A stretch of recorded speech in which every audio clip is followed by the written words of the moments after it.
I be done missed the show, but I'm here now. Well, we're on the. It's saying that you're live now. Yep, I clicked live. So, Okay. welcome everybody. So hopefully everybody who has gotten the advance warning that this show was gone, because I put it up there for everybody in case that we could make sure that this happened. Presently, I have had to take an extended sabbatical from doing this sort of thing because I have just discovered that my years of dealing with celiac and trying to avoid wheat has left me with a thyroid issue.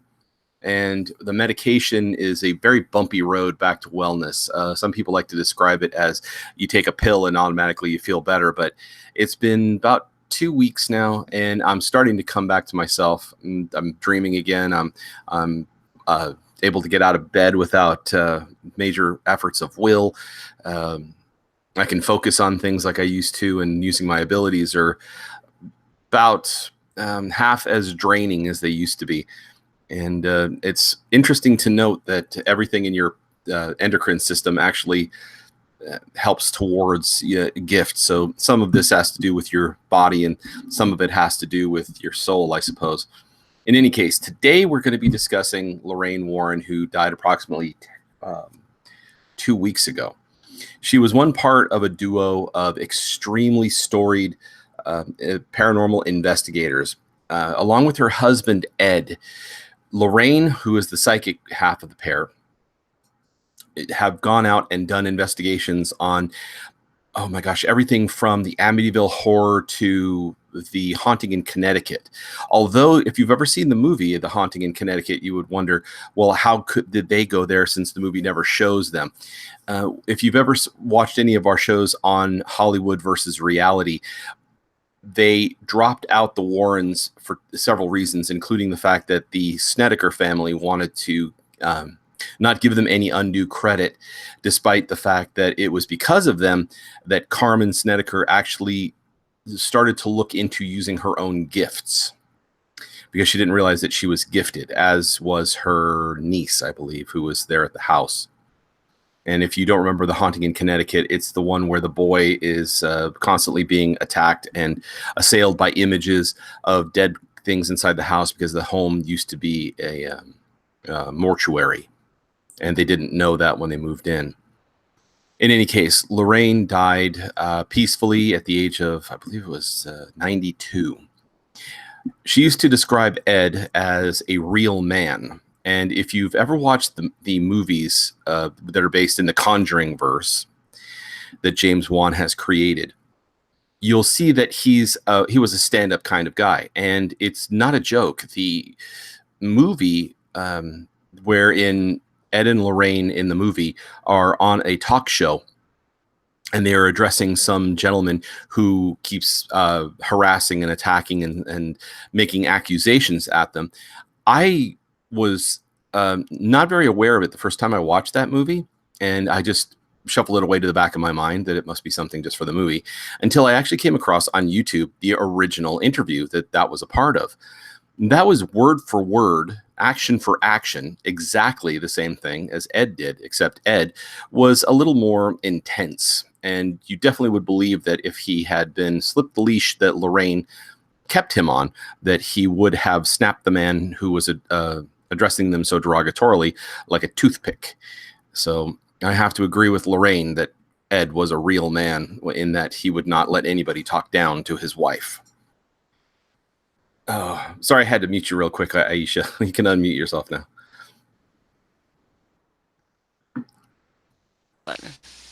Sorry about that. Oh, no problem. I was trying to quickly mute myself from this button I have here, because my daughter come in here talking to me. It seems like they always want to talk once they see me on this, computer or whatever. That's the main time that they want to talk. It's probably because they want to be on the show themselves. I know your littlest one likes to ask questions about the paranormal so that she feels better about things, because she's very inquisitive. And she's the one who saw the things on the ceiling. Yeah.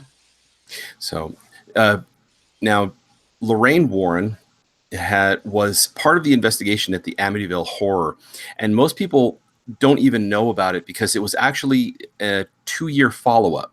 The first year after, or the first months after, I should say, the Amityville horror occurred, where um, the oh my goodness, forgotten his name, um, Butch DeFeo, there we go, killed his most of his family, including his sister, who had helped carry out the murders in the first place while he was gone, and hiding evidence of how he killed his father and mother, and his sister, and they were the second set of paranormal investigators who came in a year following. And one of the most amazing things about this is that for some reason everybody attributes them with the very first investigation that occurred, which was with another set of people that were even more storied at the time and famous than the Warrens were. And that's actually in one of the videos that we have as well. But when Lorraine arrived, for some reason, all of the psychics who were there, their visions intensified and clarified, and they were able to get even more information. And the spiritual activity in the house jumped up, including, and this is one of those things you're probably going to want to look up on the internet to find a picture of it. We've put it into the video for the Amityville horror also, is that there were cameras pointing in different directions, taking at random times, not at scheduled times, pictures of the house. And this is inside and out. For some reason, the internet does not have all of the pictures. It only has a few sprinkled here and there. And one of them, however, is the incredible picture of what appears to be a little boy. Now, there were no children there. There was no children allowed in the house for the entire investigation. And yet you can see that there's a little boy who got a picture snapped of him, and he was even looking at the camera, almost as if he was posing ready for it, but he has no pupils in his eyes. In fact, you can see his eye sockets look rather empty, and almost everything is in tones of, the picture itself is in tones of sepia and red. Considering it's regular low light camera film, it shouldn't have come out like that. And that was extreme proof of the situation. And there was also pictures taken that I cannot find any record of, where it looks like ghostly horses are chasing through the main dining room, and two of the psychics are rocked back on in their chairs, trying to avoid these things as if they were real. You can only see smoky, airy versions of them, and unfortunately, since it's not an electronic picture, it probably would give me no benefit whatsoever. And I only know about it because I've read the Warrens' journal notes on what had occurred. Have you ever seen any of these, Aisha? No, No, it was amazing. She, for some reason, whenever she would come around, it was almost like her aura caused crap that was bad to coalesce and become more visible and less able to hide. And I think most of her clairsentience, her clairvoyance, was because of the fact that she was such a bright light. Not so much that she was a powerful psychic, because she really wasn't. She said she couldn't control most of what she saw. She couldn't even shut it off or turn it on or intensify it or whatever. But she was a bright light wherever she went. And hilariously enough, she was on the set of making most of the Conjuring verse movies that had her actress counterpart that plays her in the movies present. And she needed her around because she said she had no belief in the paranormal or the metaphysical or ghosts or whatever. She didn't believe in them at all. And so she said, I need you to be around because I need to consult with you. Now, things began to happen for this actress on the set and almost everywhere she went with Lorraine that turned her from being an atheist into a believer. So this is the reason why I believe that Lorraine was an intensifier of the light. And she and Ed would do things like this and go in and do investigations at the behest of people who needed help. But they were they were shackled in essence by the Catholic Church. What the Catholic Church said, they would follow. They would literally do it because they would say, "Oh, well, the Catholic Church said so, so we have to stop, or we have to go, or we have whatever." And they were firm believers in the church, and that the church alone could exercise certain things. So some of the stories of the Warrens are going to be coming out in more frequency soon. There's though Lorraine has passed, the number of stories and they are, oh my gosh, incredible, are only going to continue. And you're going to see quite a few more of them, including ones that are based on an amalgamation of what occurred when people went into their little museum and started monkeying around with the things that they have down there. Now, remember, they have Annabelle the doll. And Oh, really? yeah, the Warrens household still protect it. And in the new movie, well, this is funny. I'm guessing that probably more psychics than you could shake a stick at were saying exactly what Joel, myself, and Sonia were saying about Annabelle. She's harmless, but for some reason, things keep being attracted to her. So if you go and you look up the commercial for the new Conjuring movie with Ed and Lorraine Warren, you're going to see that that's what Lorraine says. Now, Lorraine has up until recently, she'd never said anything other than, "Oh, it's possessed, it's possessed, it's possessed, it's possessed, it's possessed." So I'm guessing that for the new movie, they reassessed whether Lorraine was correct or not, and decided to add in the reality of what other psychics who have more control of their gifts have been saying, and are now attributing that to Lorraine in the movie. Because remember, the Conjuring verse is not real. It's not the real universe. It's a movie version of what occurred. But I was laughing because I thought, yep, we're finally caught up to us 3 years later. Exactly what we were saying. It is funny. It says, nope, there's nothing wrong with the doll. Just for some reason, crap clings to it, and you're going to have to figure out how to keep them from getting near it. That's the reason why when they put her in her own little protected box, the things can't touch her, because whatever beacon was within her was closed off. You can't contain evil in a box. That's the whole Dybbuk box idea. Also, we were going to do a show on that one, especially the movie, because you can't really contain it. It can contain itself like a hermit crab going, "Hey, this shell looks nice, I'm going to stay here," and it can hide itself. But Master Roshi and the evil containment wave doesn't work. That's not how. You either have to drive it off, you have to disempower it, or you have to break its anchor point on somebody or something that it's holding on to. They don't just flitter away, or they don't just go, "Oh, I'm in a box, everything's okay, I'm going to stay right here." Zach Bagans would be should note that, because he just keeps concentrating all of these things, and he's, "Oh, well, it's safe in this museum." Oh yeah. There was an Entertainment Tonight show where they sent a black guy to interview him, and the black guy spent most of the time saying, "You're crazy. I'm not doing that."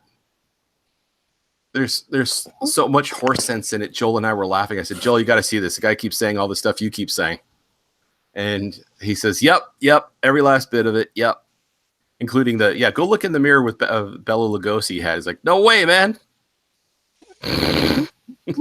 It's like, "You go look in it first," right? He says, "Oh, I can do it." It's like, "Yeah, you go do it then." Right? "I'll do it." It's like, "Yeah, you go do it. Right? And so he goes and he puts his face to the mirror.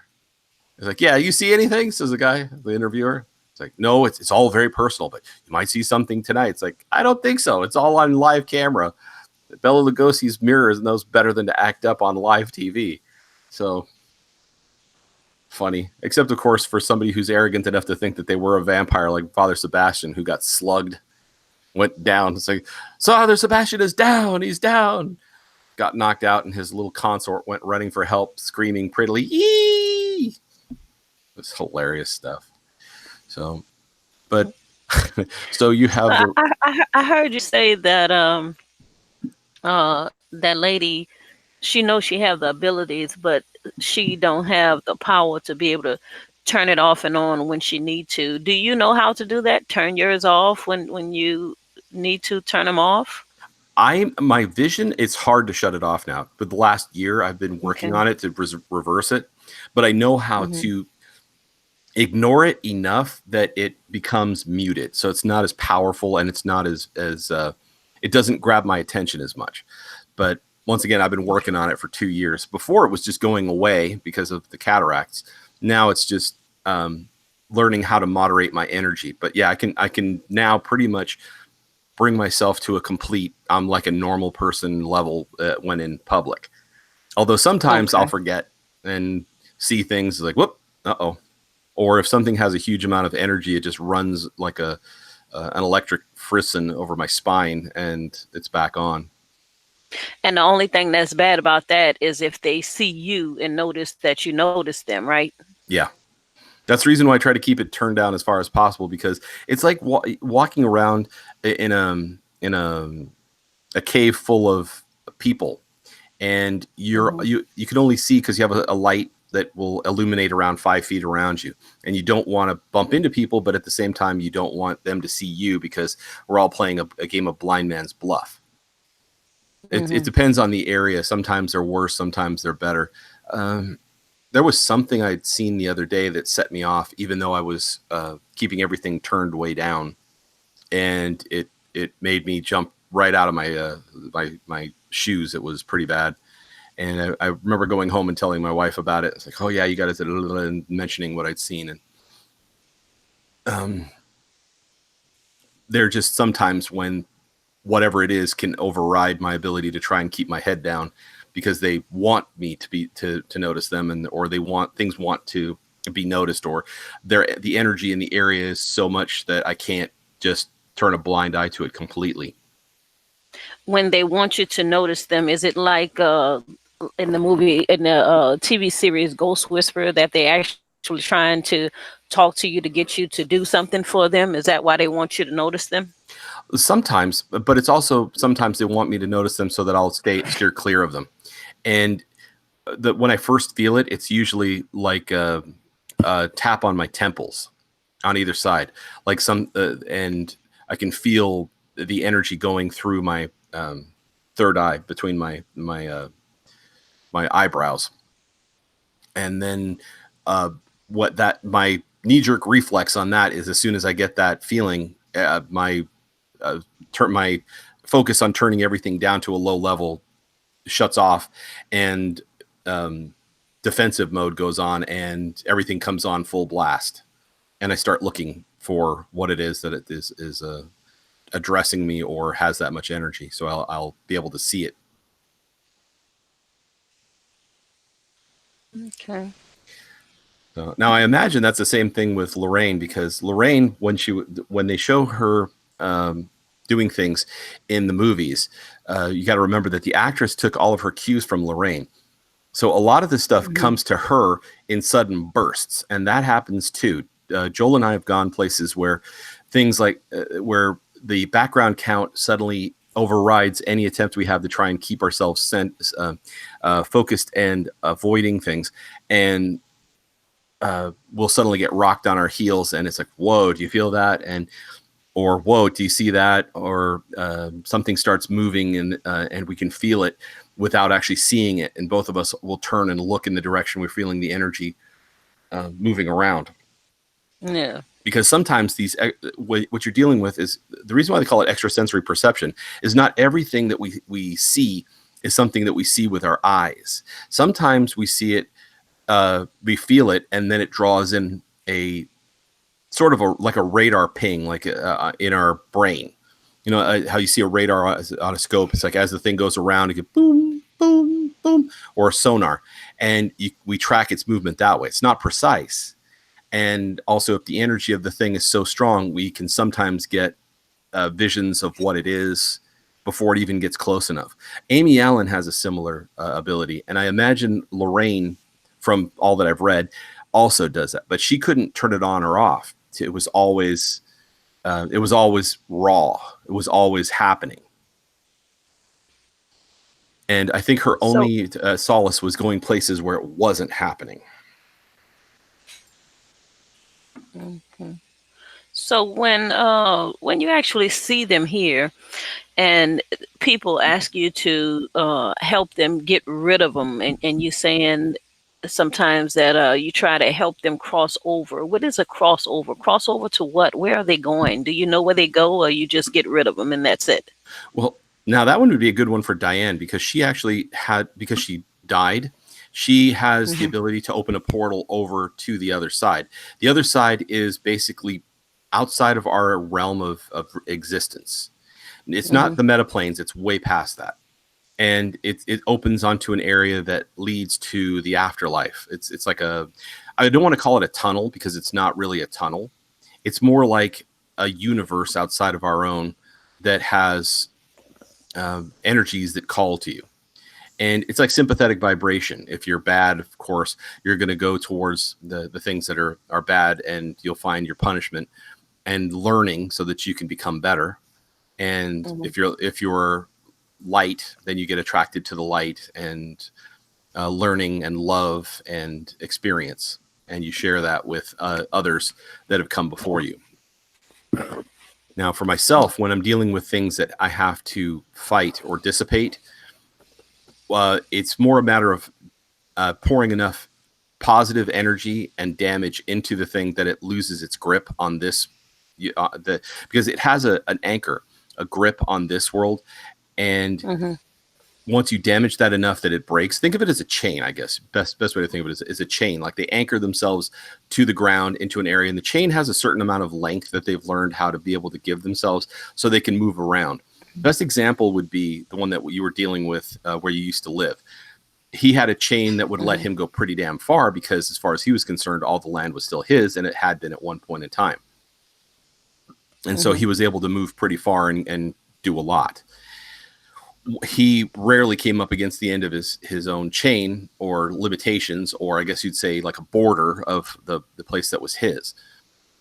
A great many of these things actually pour enough of their energy or energy they can steal into that sort of thing so that they can move about. But in some cases, they don't move very far, or sort of like an agoraphobe.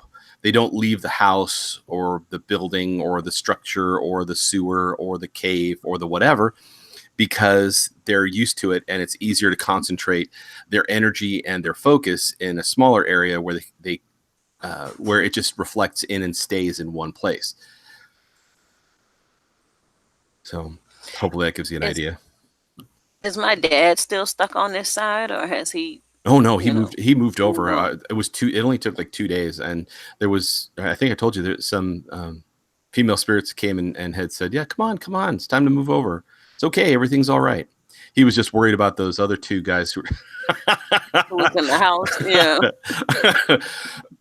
Every time I think about it, it's really funny. It's like Pimp One and Pimp Two. The way they were dressed, they were super fly for the 1940s or whatever. It was funny.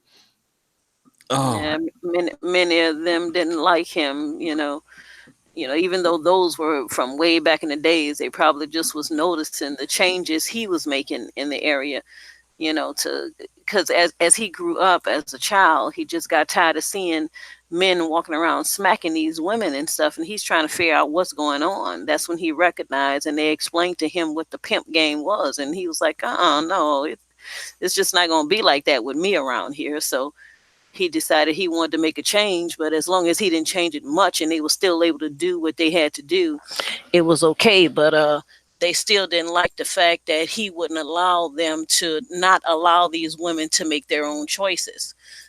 So he gave the women freedom to make their choices, who they wanted to be with, who they wanted over them, or whether they wanted anybody over them, to give them their freedom to do it the way they want to. And these people didn't like that about him, you know. So when you told me that's what you saw, I was like, wow, because he actually explained to me what was going on. I asked him, I said, why so many people upset with you? And he said, man, as a child, when I started noticing this, and by me being small, and able to beat up grown men, and because these pimps, they don't keep themselves healthy. They just be on whatever money these people give them. They be on drugs, and they're weak, so they can be beat up. It's just that these women don't know that, they allow these guys to beat them up because men still have strength over us regardless of their health and stuff like that. Instead of them fighting back, they just were in fear and would let these guys do whatever. Mm. So Oh, it's he also pretty that much, those guys would yeah, put themselves on the line supposedly if they got into trouble or got hurt, and so it was a cost risk benefit analysis for them yeah, as well. Which yeah, danger is danger, but they figured I guess the guys would run interference for them if they got into trouble to some degree. Um, but Lorraine, I think some of the last things that she had done were dealing with a gentleman who'd gotten possessed, and they're supposed to be making a movie based on this, but they've removed the Warrens' actions in it to a large degree in the movie, mhm, and it's supposed to be amazing. This was probably their last really big case. After that, they they sort of went into a semi seclusion and started doing a lot of videos, a lot of stuff on direct cable, trying to teach people about things, just like we're doing here. Like you could think of what we're doing here on YouTube, how I'm explaining things and helping people understand ghosts and the afterlife, etc. They did it. They've already done it. We're not really pioneering anything except that we're trying to gather other gifted folk, and I also will teach folk who are gifted to use their abilities.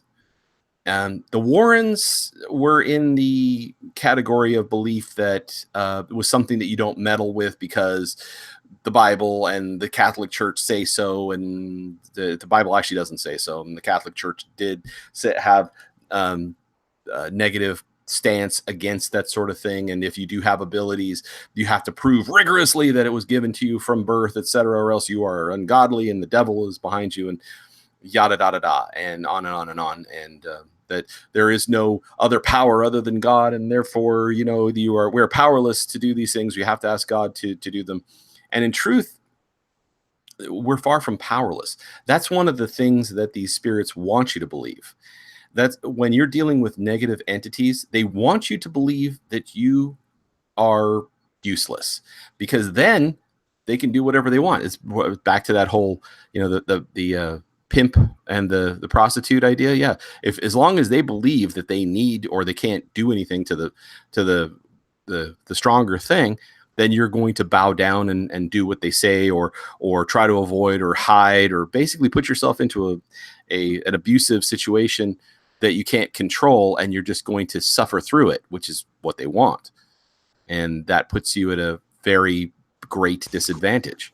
But the truth is that people like myself, Diane, Joel, and quite a few others, according to what I've been listening to on Brent Thomas's Paranormal Portal Radio, he's actually encountered a few more people who are capable.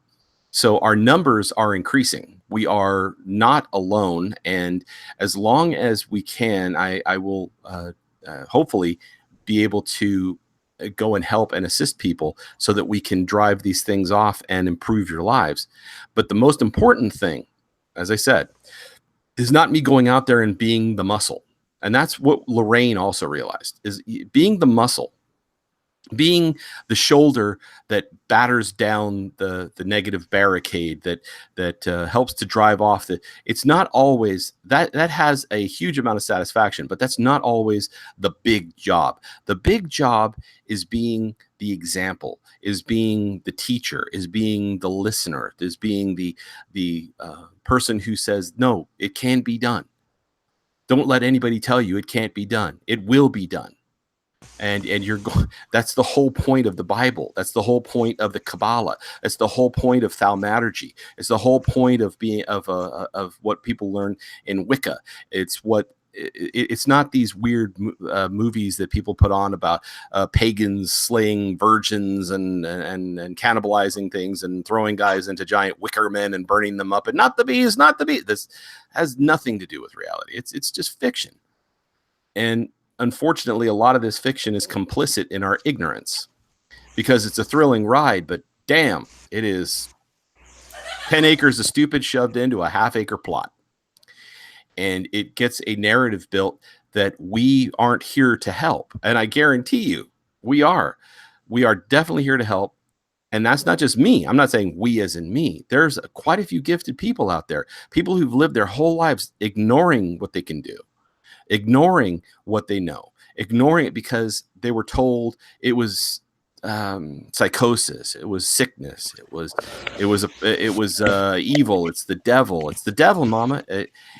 All of these excuses, and it isn't. Lorraine Warren is a fantastic example of it. And though her husband was mundane, he was educated. He was a demonologist, learned about a lot of the demons and things that are out there and evils, including things that like to pretend they're demons that plague humanity. And I shouldn't say plague because that means that they're everywhere. I should say bedevil humanity. That works better. Hmm. Because these So, at some point in time you're going to run into this stuff. It's going to happen in your life, and if you continue to be exposed to it, you're going to want help. And as Peter Venkman said, sometimes stuff happens, and who are you going to call? Sorry, go ahead, Aisha. does it help you more and feel more comfortable and give you more strength to have others with you on this? As far as to have this fight, does it make you feel a little bit better knowing that you don't have to hide your gift and having people look at you like like you're crazy or something? It helps, and it also helps to know that if something happens to me, that the fight goes on, that this knowledge is forever here on the internet, and that people can always pick it up, find it, and run with it. And I that it will not end because at some point in time, pardon me, I am going to not be able to continue doing this. Hmm. It will either be because something happens to me uh, and I lose my ability because I am too badly injured, because I have seen it happen. It's called going the way of the burnout, and Hmm. or I die. I'm not. I do keep. I'm in good health. I'm drug and disease free. I don't smoke. I don't drink. But life has not been kind to me. There are things that have tried to kill me. Even people have tried to kill me. My body has scars on it internally as well. As I was telling you before the show, I'm now on levothyroxine because my thyroid was assaulted by all the wheat that I ate, not knowing that it was causing all my issues. Somebody tried to kill my family and they only poisoned me, and that sent my blood pressure skyrocketing. Now I've healed from it. My blood pressure is no longer 280 over 140 unmedicated. In fact, it's somewhere around 140 unmedicated. Hmm. And so I've healed. But at some point, I won't be able to continue this, and it makes me feel good that there's another generation out there that will pick up the torch and run. And I don't have to worry that I may not make it to the end. Yeah, I just hope they do it in the same way that you do it. Most of the people do it for the money. Most of the people will add in acting here and there, even though they don't see anything. They'll claim they see something, and they'll use it uh, in a way where to get people to pay them for things that they're not even doing the work to get rid of these things for them, just because they know it's there. They don't know how to take care of it, but because of people's fear, they'll use it the wrong way. So that's Yeah. what I'm hoping doesn't happen. I'm hoping to find some more, just like the guy say, cocky people like yourselves, who who would actually do the job the right way. Which is what we need here. People who do it for the realness of it instead of for the money and stuff like that. So Yeah.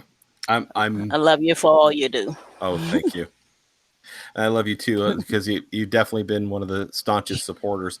I just wish you'd let me take care of Frenchie, because it's like one of those things that it's like I left this undone. She wanted it undone. I really wanted No, to finish him off. I just didn't like the fact that this woman called me a liar, knowing that, just like you say, by her being a cop, she knows. Yeah. She has that. She can. She the know of it being in the records, or she can go and look it up after I told her that it is in the records. For her to just tell me that she think that I'm telling lies about this situation, I was like, oh, okay, well, no need for Or me to help when her with her problem. yeah, Leave it there, the people who have the most to hide uh, are usually people who are in positions of authority to be able to know, and Hmm. they know that they can get away with quite a bit. And I'm not saying that all authority is bad. I'm just saying that most of the people who want to do you wrong put themselves in a position of authority so that they can get away with doing a lot wrong, and it can be Hmm. horrible. And so I think it was probably the luckiest thing to discover Jemima, because it's Yeah, like Deb no. Varner was saying, that she's one of your guardians. And normally speaking, when you dealing with a guardian or a guide, you're not other people aren't able to see or interact with them, but this one's one that you inherited from your family. And even she could see her. Even she could she knew about her, and how, the singing and the cooking and all the stuff that she did. Hmm. It's an intense blessing. And I feel badly for all of the families who probably have one of these bequeathed them And don't even know it. and don't know it, and they've expended so much of their energy trying to be noticed that they Hmm. just go quiet and become part of the stove or the refrigerator or whatever, and just hide. So when you say you saw her and she was like a little girl because all of her energy was going away, if Frenchie could have continued to beat up on her like that, would she have totally disappeared where she no longer exists? Could he have killed her out? No, no, he couldn't have done that, but he could have kept her weak enough. She couldn't have. She would have become yet younger and unable to do anything to help ameliorate what was going on. Part of the reason why she was hiding is because she did. When I came in there, she thought that it was Frenchie coming and was angry, and so she Mm-hmm. melded with the shadow of the stove on the right Mm-hmm. hand side. She basically hid it. She put herself in it and then became part of it to hide. And I only knew Mm-hmm. she was there because I knew she had to be there, because I could feel there was a good energy. And it wasn't you or the kids or your husband or anybody else in the house. I'm like, what the? I know you have to be here. I told her, and when she finally appeared, she came out of the shadow and then stood up, and she was dressed in rags because that's all she had left. I thought, oh boy, what are you? And then Frenchie comes at me and he says, get out of my house. I grabbed him by the throat. I was like, shh, I'm having a conversation. And he had not expected that. That is something also they don't usually expect, is for you to be able to touch them back. Or normally speaking, most mediums, most and even Joel does this, is he uses his aura as his, like a beacon, and he'll vary the energy and send it at the whatever it is that's untoward, unless of course another way is expeditious. But this is his common way, and this is the common way for most mediums. They don't usually project and then do what I do, where it's all, everything goes when the whistle blows. And as far as I know, when Warren would be dragged into one of these, because I've read some of her journal notes and some of the things that she'd put online, was that she would be physically there and physically interactable with some things when she'd have some of her visions. So Mm-hmm. I believe that she would actually go into a trance, and I don't know how she does this while standing, because that is a skill. I could not do that.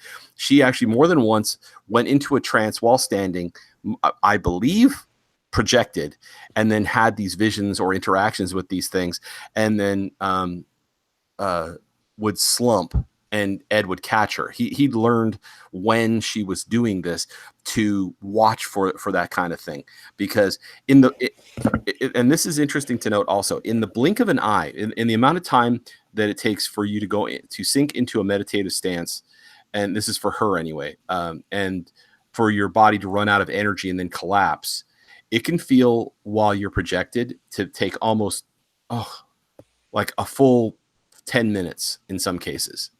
Mm-hmm. even though your body's only just been standing for maybe 10, 30 seconds before it collapsed.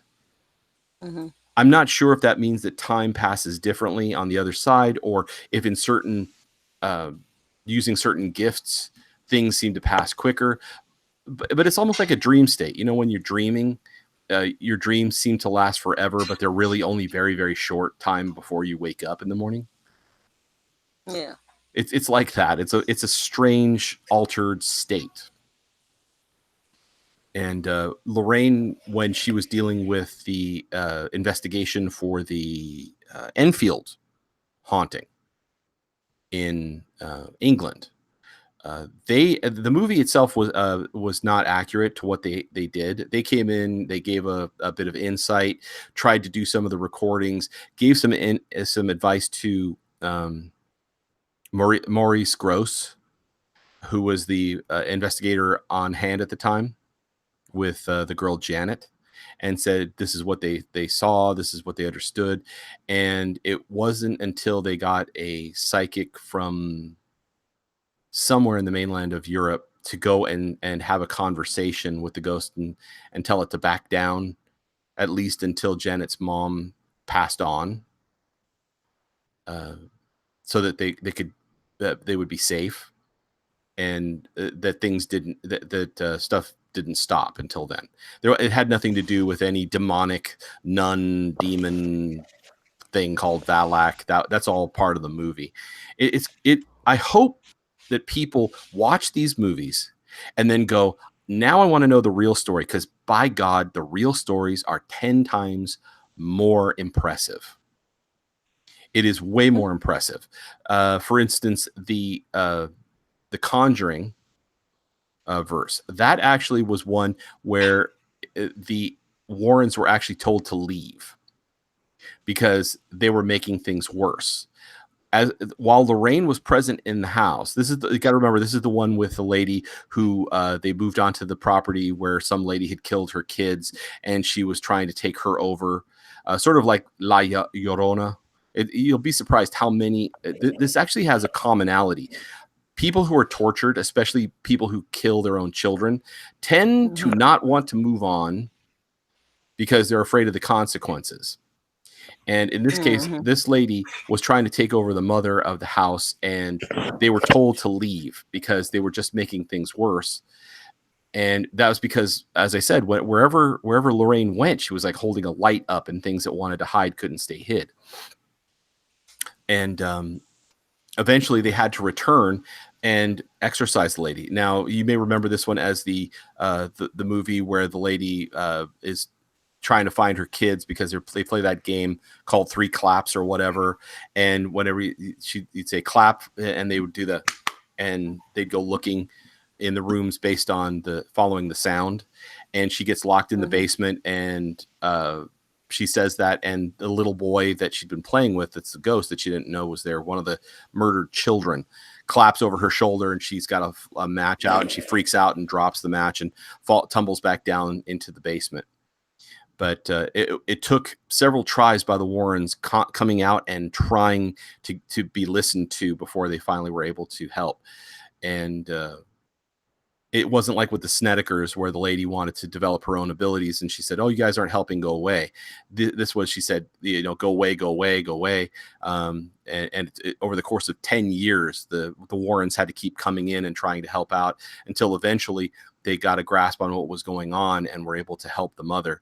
But she would go into a complete altered state because the ghost would take her over, and the kids, when they would come home from school, knew that when they were coming home, they could come home and mom would be there, or that other bitch, pardon my language. and, and so they actually tried to get the lady committed as being not schizophrenic, I'm sorry, as I don't know what the new term is for multiple personalities. But the Warrens were saying, no, it's not multiple personalities, it's this other lady. And by the time they finally were able to get the church to listen and do the exorcism and get her freed, this thing had its claws pretty deep in her, to the point where she was not really all that against the thing taking over now and then, because it was at least a relief to know that she wasn't crazy, that the thing was there and it was not an insanity, and she just go quiet and let it take over, which is not a good thing. Obviously, I mean, you don't want to do that Yeah. in life.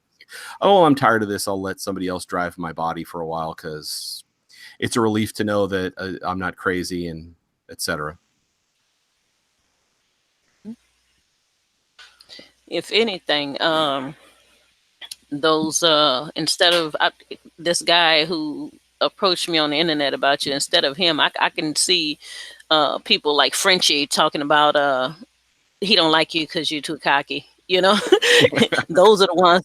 Those are the ones who should be calling you cocky. But the ones who are actually here living on Earth, while you're doing all this work trying to help people, those are the ones who need to watch their tongue and stop talking crazy and get the help that they need.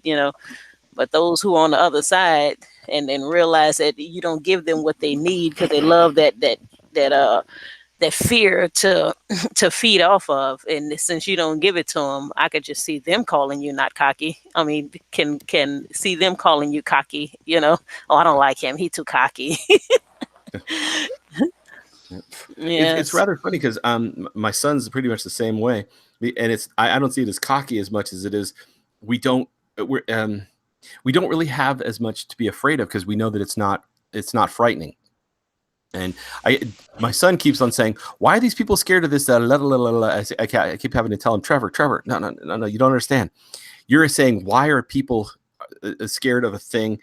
Because you can see the thing, you can deal with the thing. Not everybody's like you. You cannot ask that because it's not really the same kind of thing. It's not, and I understand how you could keep forgetting this because since the day you were born, you've had the on switch on and you could see these things. But people, normal folks, average, mundane, walkabout people, don't can't feel it, can't sense it. And he says, but I can't, I don't understand how that is. How could you not sense these things? Son, it's because you don't understand the perspective of not. It's like trying to explain to you what it's like being blind.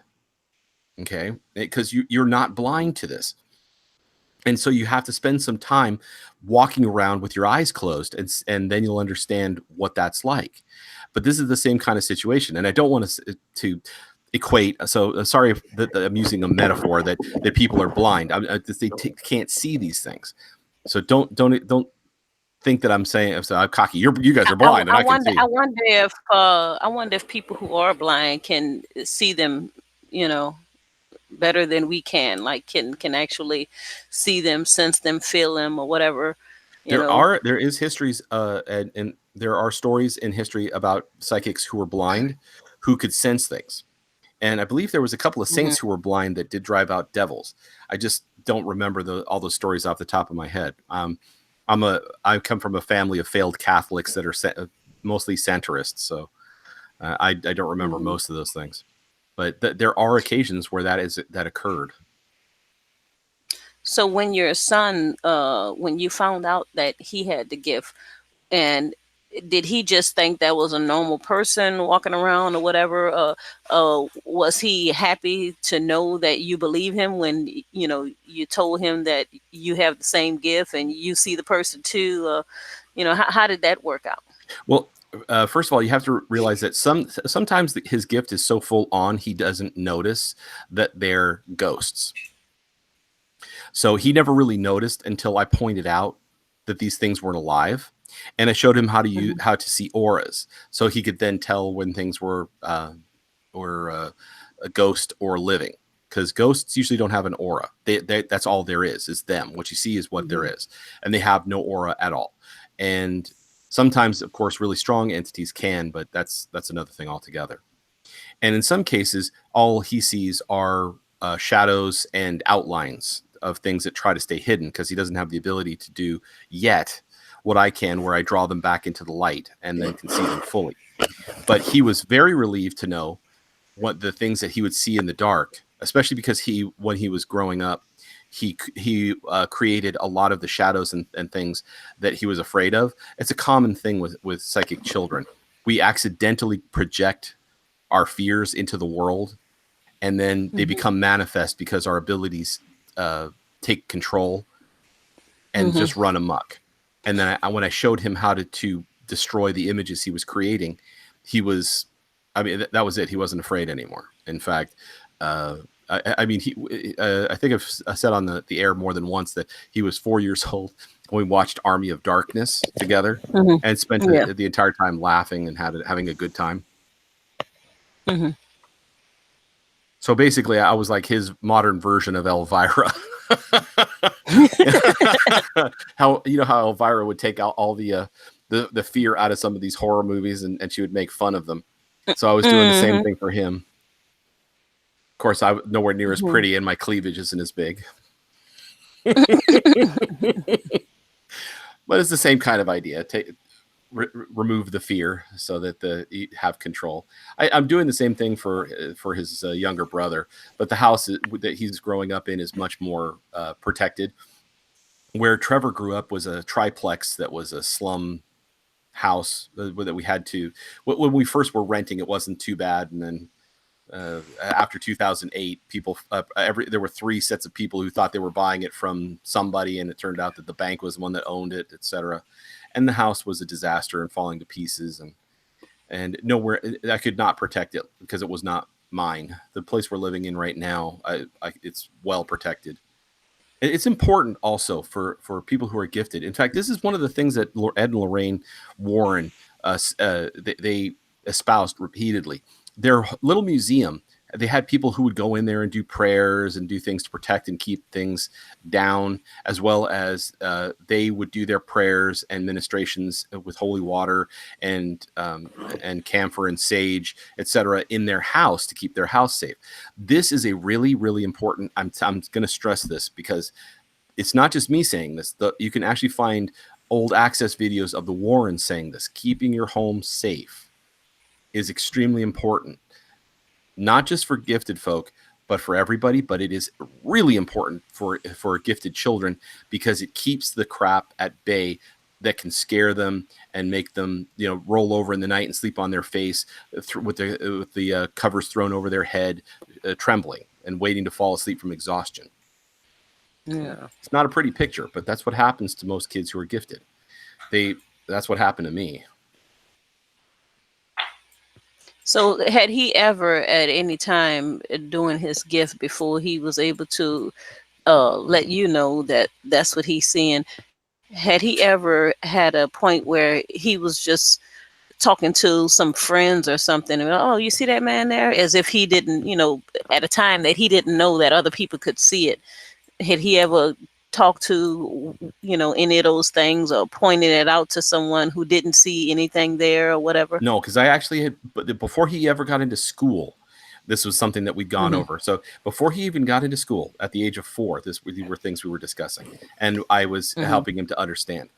There was a couple of times he actually would wake up in the middle of the night, and my grandfather, his great Hmm. grandfather, would be Hmm. walking through the house, and he wondered who that was because he thought it was me, and I had to explain to him, no, that was your great grandfather, and understanding that, he knew that he was safe, so he knew that somebody was always watching over him, and that is the important thing for any gifted child to have, so that they know that they have a stable environment and a stable protector, and then teaching him later on how to be able to see the elementals that actually help to protect the house, including Chunk, the earth elemental that protects all of the doorways.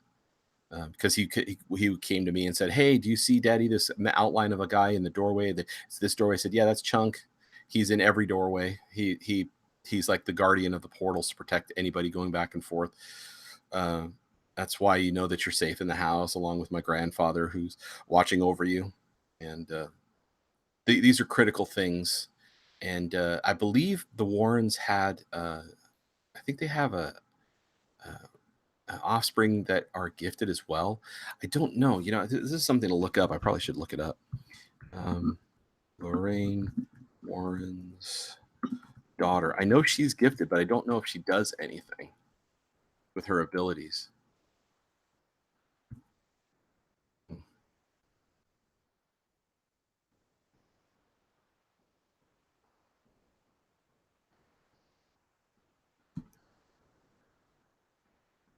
Looking this up now. Oh, he was Ed was a sailor in the Navy. Wow. I had no idea.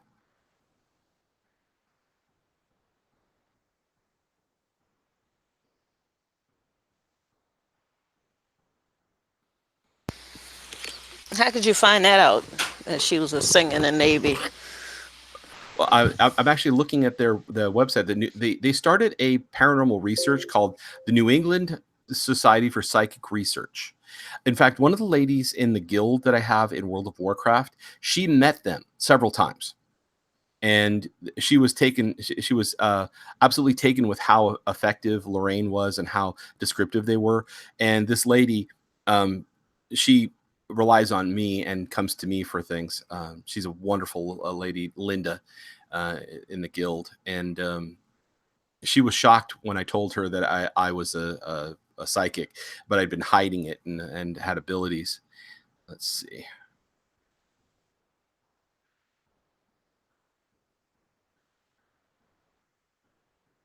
Trying to see what the.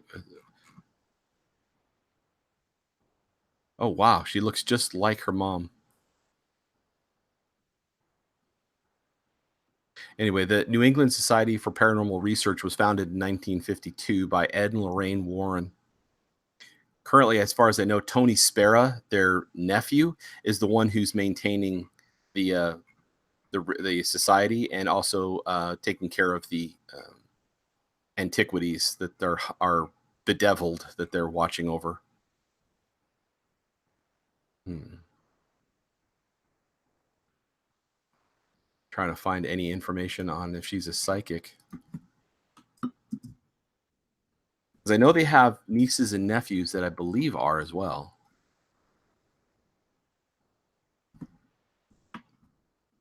Hi, Scarcity.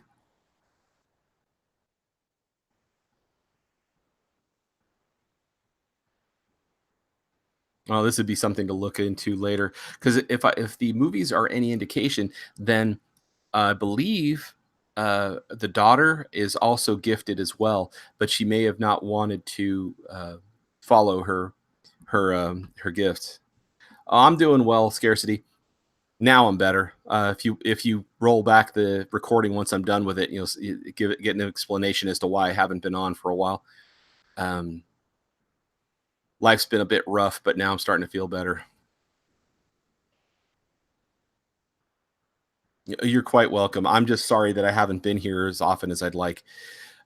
Been exhausted, but now I'm normal again because I've had to deal with celiac is not a laughing matter, and because I've been eating junk that had wheat in it for so large a part of my life, because someone out there says it's health food, it isn't, even to a person who doesn't have celiac.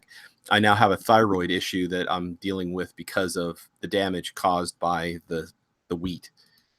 Anyway, I sure wish Google does not. It's not an intuitive thing. Let's see, is Lorraine Warren's daughter a psychic?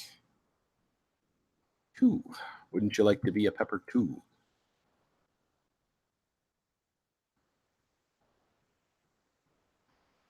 Looks like they kept her out of all of the stuff online, probably so she could have a life of her own. Hmm.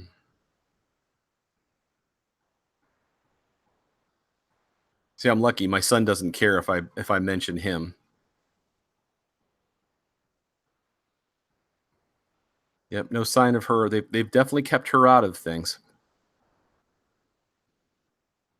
So Aisha, you still there? Yep. Okay. Well, that's it for this show for today. So hopefully the next time we're going to be on is going to be sometime during this week. Joel and I are going to be doing a video. Hopefully we'll be able to bring Aisha back in. And I believe we're going to be making it about the stuff that's been happening recently, because we were asked to talk about what happened in Idaho. Hmm. Because that one was a big one. We were asked to make a recording of it, and I know Diane wants to talk about it at length. and she wants us to get everything out there because it was a big thing. It was a really big thing to deal with.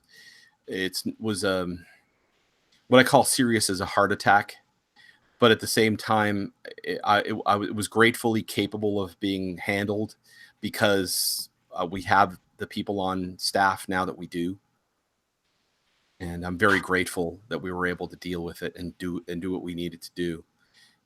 It was a very great and ancient issue in that area that the natives didn't want to deal with because they didn't know how to, and I can definitely understand that.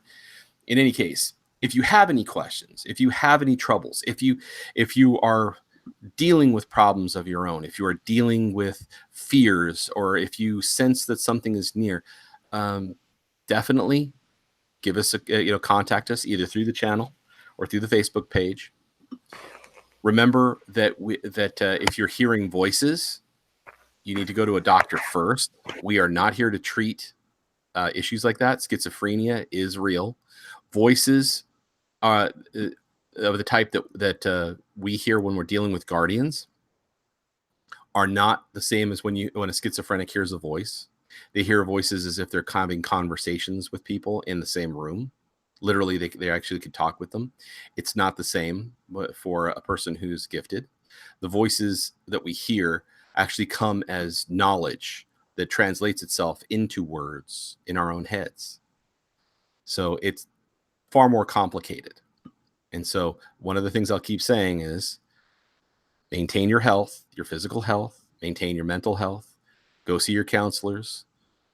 And if it's still something that they can't explain, we're here for you. Trust me, we're here for you. We're not going to dismiss you. We're not going to tell you you're crazy. We're not going to drive you off.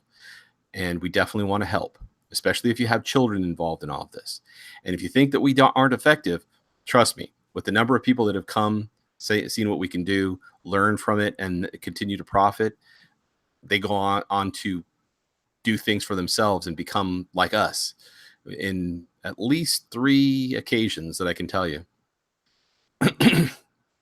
So if you like what we do here, comment, subscribe. We also have a PayPal if you want to send money.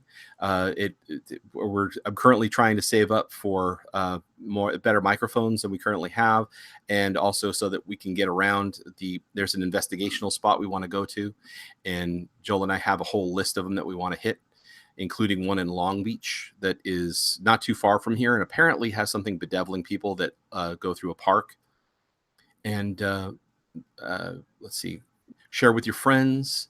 And if you think I'm cocky, I do apologize. I'm not cocky. You're mistaking cocky for capable. Cocky is somebody who thinks they can but can't, and I'm pretty sure I can, but I question whether I'm able.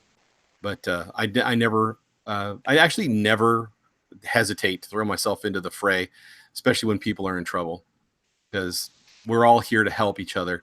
And by God, I am my brother's keeper. Thank you very much, and stay blessed until next we meet.